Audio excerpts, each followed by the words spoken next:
All right, I want to start by giving all glory and praises unto the Lord Yahawah by Hashem, Yahawashi, Barakatah Yahawah, Barakatah Yahawashi, Barakatah Yahawah, and Barakatah Yahawashi. I want to start by giving all glory and praise unto those holy and powerful names of Yahweh being the Father, and Yahawashi being his only begotten Son, his brother Malachi, coming at you again through the Spirit and power of Yahweh Hashem Yahshua, coming in the way of the Baal Shem Kakwadas, which is the Holy Spirit of truth. Giving double honors to the Apostle of Great Millstone who do rule well, who teach well. All right, and this is going to be a real quick quick hitter. Nothing too crazy. I'm gonna play this back a little bit, but really, listening to Esau go into, ultimately just how things are finna get worse and the state of ultimately the world and how things stand as it is today. You know what I'm saying? The scriptures speak about how that when the righteous, we're paraphrasing, I'm going to pull it right here. I'm going to pull it real quick. But when the righteous are in authority, the people rejoice. But when the wicked bear rule, the people mourn. And this is what that's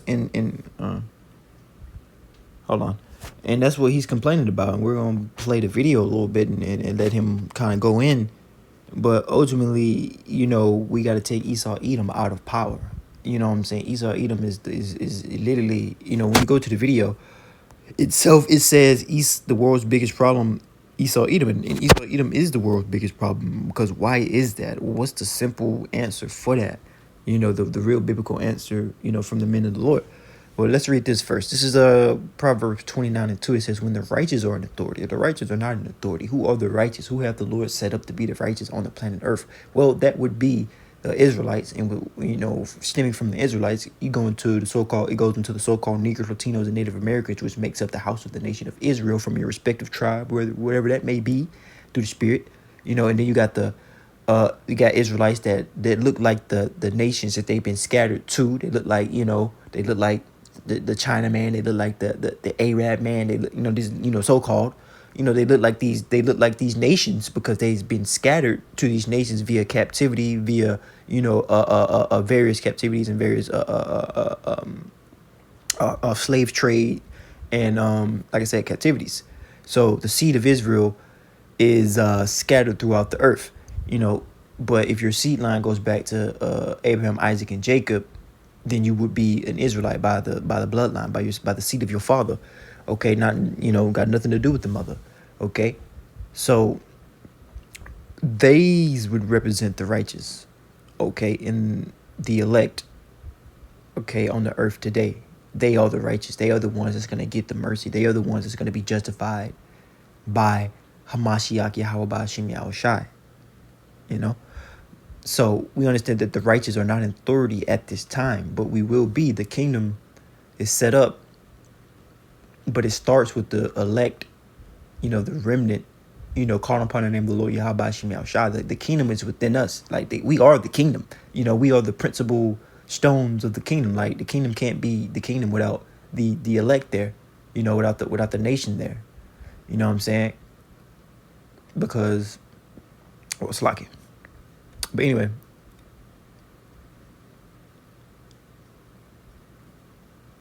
when the righteous are in authority, the people rejoice. All right. No rejoicing is going on. It says, but when the wicked bear rule, the people mourn. All right, and he's mourning. Well, I'm going to play a little bit of his video in a second here, but he's mourning. And guess what? There's going to be more mourning. There's going to be more supplications. There's going to be more... It's going to be more hardship and tribulation for the inhabitants of Babylon the Great. Okay, Babylon is not healed. Okay, you got wicked rulers and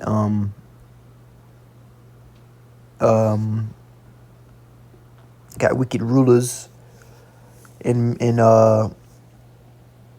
wicked individuals in power in high places that are causing the lives of the inhabitants of Babylon and the lives of the elect to just be hell, But Esau Edom has been set up to take peace away from the earth, that's his whole MO. That's what the Lord set him up to do. So let's get this. This is Revelations, because this red horse is in representation of Esau, Edom, and his power structure, starting from the Roman Empire. You know, because it first started with the Greeks, but he got his how can I say this through spirit? He was able to truly establish himself during the reign of the Western Roman Empire. Okay, and now we're in the last leg of that Western Roman Empire, because Esau Edom was supposed to continue for a short season, for a short time. Okay, so the ancient Roman Western empire that fell has been revived, okay, within this Babylonian system, okay, aka America. All right, so this is basically Rome 2.0. All right, they got more vassals, they got more weapons, and they got more of the sword. Okay. But it says there went out another horse that was red. Like I said, this represents Esau and his power structure. And power was given unto him that sat thereon to take peace away from the earth. And is this not what Esau's doing? Is this not is this not what he's done in the earth? Rape, robbing, and stealing. Esau Edom is the hammer of the earth. Okay, he put hell on everybody. All right, from the common people, all right, to the highest people. Everybody catching hell. All right, and everyone is going. If they're not catching hell yet, they're finna catch it. All right, then it happens to Babylon. All these individuals, they're finna catch hell. The 2/3, they finna catch hell, because Jacob's trouble is on his way, and all the nations are going to be caught up in that Jacob's trouble. Everyone's going to get a piece, okay? It says to take peace away from the earth, that they should kill one another. And he was given unto him a great sword. And this is what he's been using to, because the Lord gave him this sword. But this is what he's been using. And the sword is any instrument that can kill. So, the poison that he puts in the foods, the poison that he puts in the water, the poison that he puts in the skies, all that can be in representation of the sword. And now who has the sword been given to? Let's get that precept. Just so you know. Because we say the sword has been given to Esau through the spirit, but we're going to show you through the precepts that the sword was given to, that Esau got a blessing. That was a sword. Let me see here. Let's see.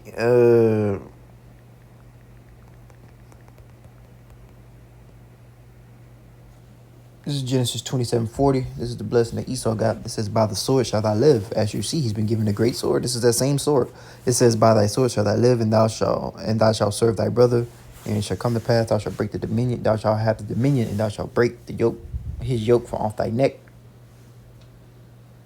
Reading on. And Esau hated Jacob because of the blessing wherewith his father had blessed him. Esau said within his heart, the days of the morning of my father are at hand. Then I will slay my brother Jacob. And Esau is still in the same spirit of slaying his brother Jacob. And that's why you see so much of Esau, which is a so-called white man today. So Esau is the progenitor of the so-called white race, concerning the so-called white man, so-called white woman, and so-called white child. I'm saying so-called because these are terms that they self-prescribed unto themselves. They are none of these things, okay? They're not actually white. No one's skin is white. You're looking at a white background that is white, okay? No one looks like that. Esau is just red, okay? He has stripped away, the Lord Yahawashi has stripped away his pigment as a punishment through spirit, all right? And as an identifier as unto who Esau is. Now, like I said before, earlier in the lesson, you have our people that look like unto Esau, but their seed line goes back unto our people, the Israelites. So don't get it fucked up. Okay, you have our people looking like every other nation under the sun, because we've been scattered to those regions via captivity, slavery, and whatever reason that the Israelite seed line was over there in those regions. Okay. It says the day. Okay, yeah. I would slay my brothers. Yep. So Esau Edom is still in the same spirit, and that's why you see so much of Jake getting gunned down and hung on trees, and this is stuff that's happened in the past. You know, from 1619 to the late 60s, man. You had a lot of, just type in Tulsa massacre or the Tulsa what's it, Tulsa massacre, you know, and just type in massacres in the United States, you know, and you just put it black massacres, and you'll see all type of shit. You can, go to a famous one. You got when they massacred the town of what's that called? What's that shit called? Black Wall Street. You do your Googles on Black Wall Street and what that was, and how the government, the Edomites, came and fucked Jake up, man, because they was doing good, man. Jake was doing all right, and Esau didn't like that, so they came with the government and killed him. A majority of them. The other ones that didn't die, they had to flee. All right, and this is, I'm just speaking candidly, but this is the same sword in the same sword that's written here in Genesis the 26th chapter, 41st verse. It's the same sword, the same spirit that's finna be brought here in these last days, because Revelation 12:12 says that Esau's finna come down with great wrath, and he's finna use that sword, which is any instrument of killing, okay, to separate you from, life, or being able to do for yourself. He's finna try to separate you. He's finna try to kill you. All right. This is the spirit of Esau Edom, and this is what they've been doing. Okay. Let's go. Because now we know that Esau Edom takes peace away from the earth, and he's the damn devil. You can go to Malachi, the first chapter, and goes into it a little bit more as far as calling Esau the wicked, the border of the nation of wicked, of wicked, it's like it, the nation of I would say the nation of wickedness. You know what I'm saying? The nation that pushes wickedness at a high level on the earth. They were set up to do this. Okay, you got the wicked on the left hand, and you got the righteous on the right hand. Okay, you got when you're creating a story, you got an antagonist, you got a protagonist. It just so happens through the spirit that Esau, Edom, the so-called white man, woman, and child are the antagonists in this story, and they will be destroyed.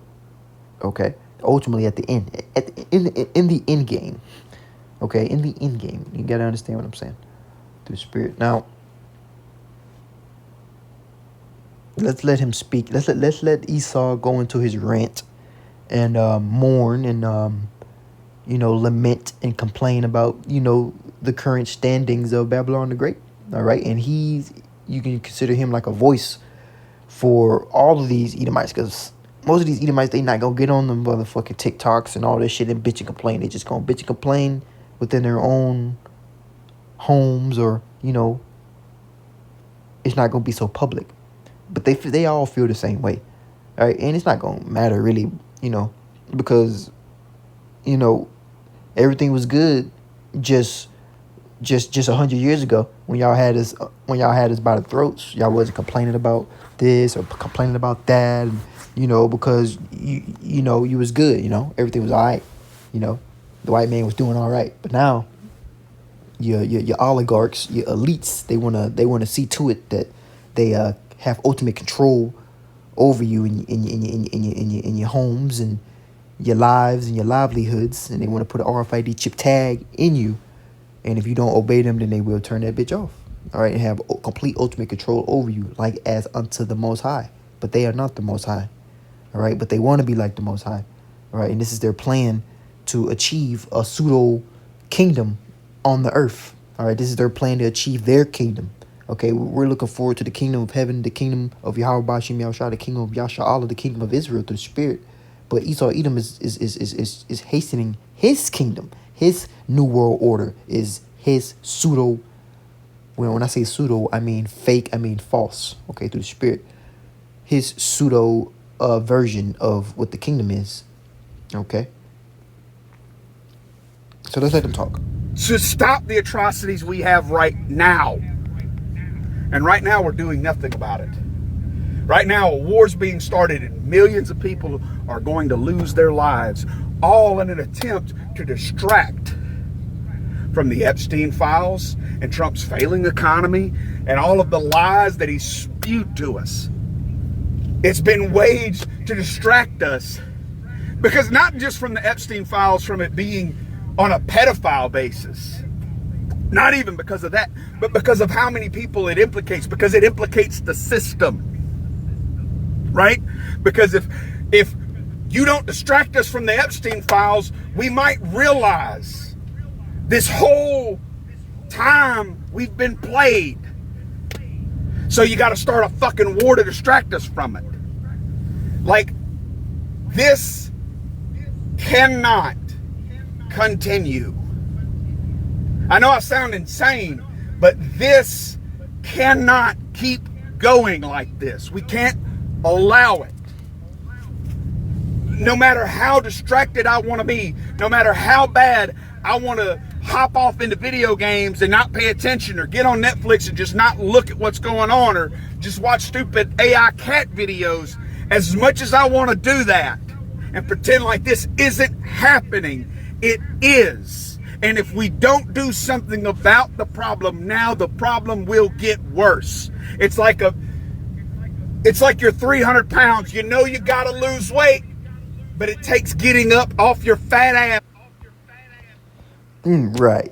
And he basically said the solution to the problem, which is, we got to get rid of the problem. What's the problem?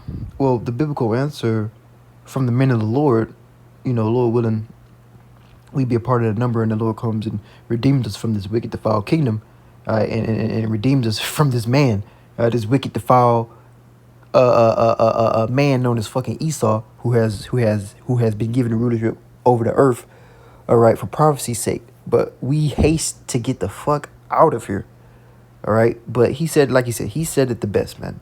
We got to get rid of the problem, and we understand that Esau was set up to be the antagonist, to be the problem, ultimately, and he's going to be taken out of the way in due time. But prophecy has to be fulfilled, all right, and everything that the Lord Yahawashi said concerning Esau, concerning these scriptures, concerning the Israelites, have to come to pass. All right, so let me see if I want to get a precept here. Let me get it. Let me go to her. Let's get this. Going into Esau. This is Habakkuk 2:4. Let's start at Habakkuk 4. I got the KJV, which is the King James version, on the left-hand side, and on the right-hand side, I got the NLT, which is the New Living Translation version, which with this version, it's a little bit easier to understand, but you want to have understanding of the KJV and proper understanding of the scriptures in and of itself before, I would say, go to different versions. And you got to know the doctrine, so you don't get fucked up. And, because sometimes the translations can, maybe say something or say a wrong word or something like that. But ultimately what I'm saying is, learn the doctrine before, you start going to different translations and start butchering shit. But it says, look at the proud. They trust in themselves. Their lives are crooked, but the righteous will live by their faithfulness to the Most High. Okay, that's cool, but I didn't really like how he brought that out. Now this is verse 4. I like it in the KJV. Let's read in the KJV. Behold, his soul, which is lifted up, is not upright in him. Esau is wicked. Okay, he's not upright. We are the upright ones going into the hopeful elect here, the remnant. All right, striving and crying for the abomination that, not striving and crying, but striving and crying and praying unto Lord Yahawashi for all the abomination that be done in the midst thereof, here on earth. But it says, behold, well, I read that already. So let's go down to verse 5 and continue on in the KJV. On the left hand, it says, yea, also, because he transgresseth by wine. His philosophy is his doctrine. The doctrine of Esau is to do as thy will doctrine, and to go against the narrative of Yahawashi, to completely be against the Lord, to be an enemy ultimately, to be in transgression against Yahawashi and his ways, his laws, his statutes, his commandments, his people, everything. Okay, Esau has come up against the Creator, man, right? And he's going to have to pay for that. But that's what the Lord set him up to do. You see? It says he is a proud man. The Lord created him like this. Neither keepeth at home. Okay, Esau goes everywhere. Okay, Esau goes everywhere, rape, robbing, and killing, and taking resources, and anyone else that got to say anything about it, well, he's just gonna kill you eventually or lie. You know what I'm saying? Who enlargeth his desire as hell. So Esau wants it all. Esau wants your gold and he wants their gold too. All right, as death, and he cannot be satisfied. Okay, who gathereth unto himself all nations, and swallow and heapeth unto himself many peoples. Okay.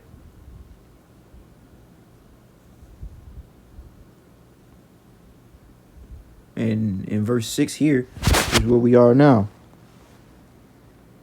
You know, the spirit of where we are now. The nations who Esau has wronged, the enemies in the allies of this place, according to Revelations, the 17th chapter, the beast shall hate the whore, are going to turn against this place. And then you already got the enemies of this place that already are, like Iran, which is Persia in the scriptures. Russia is also within the scriptures. These Hamitic nations that are going to be allied with Russia, and these scriptures speak about the dragons of Arabia. So you got the Ishmaelites that's going to be allied with Russia as well to go against, Babylon the Great. All right, because right now the United Emirates, are allies with Babylon in the NATO, but that's going to come to naught. It's going to come to nothing, right? And they're going to turn against this place. All right, so reading on, it says, shall not these take up a parable against him? A taunting proverb, okay? They've had enough with Esau and his ways and his doctrine and his filth and and the ways Esau will come into your nation and pollute your entire nation. Okay, that's the wine of Esau. Okay, to make you naked, to make you to be in sin. All right. Ultimately, Esau is going to pervert you, turn you inside out, that or kill you, That's how Esau Edom was set up. All right. And that's why he has to be taken out of the way. And the one that's going to be put in his place is the righteous one, which is who? Yahawashi. Okay. The scriptures speak about how the saints shall take the kingdom. We ain't asking for nothing. The Lord ain't asking for nothing. The scriptures say, take the kingdom. When he goes into Daniel's, the 4th chapter, take the kingdom, roughly paraphrasing. Okay, so we understand Esau is the problem. His soul that is in him is not upright. He is wicked. So all he's going to do is wickedness.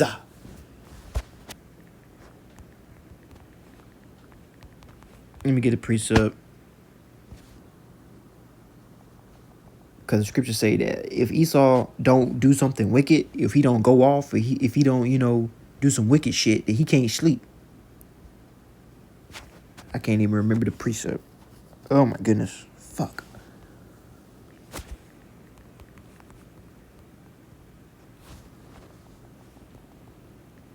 Bear with me. I actually spelled it right. That's a spirit, because I swear to God, because you got to be really on point with the blue letter. Like, you can't misspell words and shit, and it's going to, pop up results. If you misspell a word on blue letter, you're not getting what you want. So, anyway, it says, for they sleep not. Okay, Esau got to do mischief, bro. Esau got to go off, bro.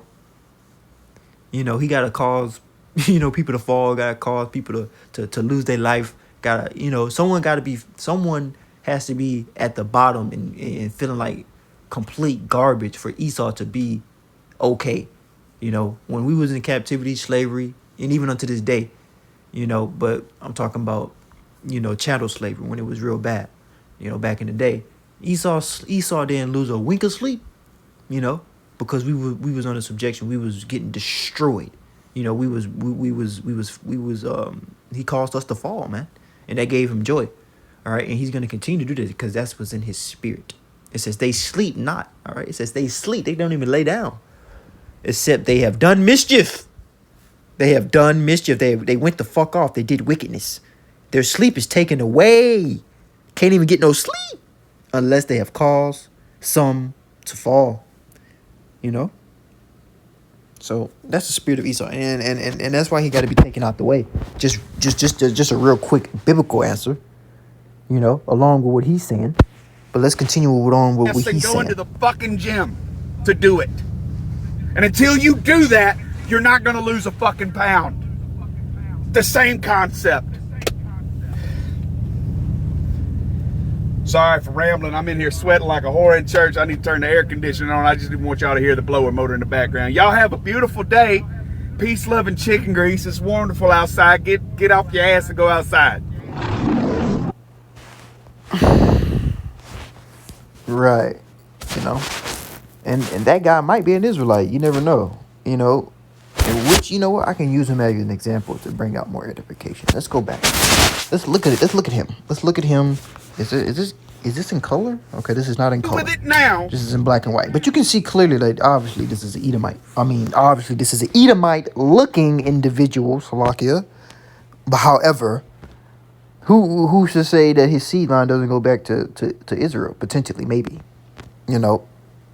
Let's say, okay, let's hypothetically say it did. So what I'm saying is, for educational purposes and for edification, you have Israelites that can look like a so-called Edomite or a so-called white man and still be our people and still get delivered and still get saved. If their spirit aligns with this truth and they call upon the name of the Lord and they are inclined to this faith, then they are more than likely an Israelite despite what they look like in appearance. Appearances mean nothing. This is an Israelite thing of the spirit, of a bloodline, of the seed. This is why the scriptures tell us and our apostles tell us to try the spirit by the spirit. Okay? This is an Israelite thing. Israelites are being saved. This is because guess what? Let's really we're not going to dwell deep into this, but let's go to the scriptures here and type in this so we understand.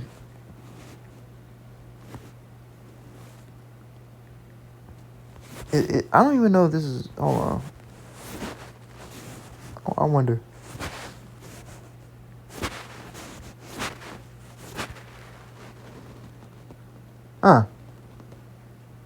See?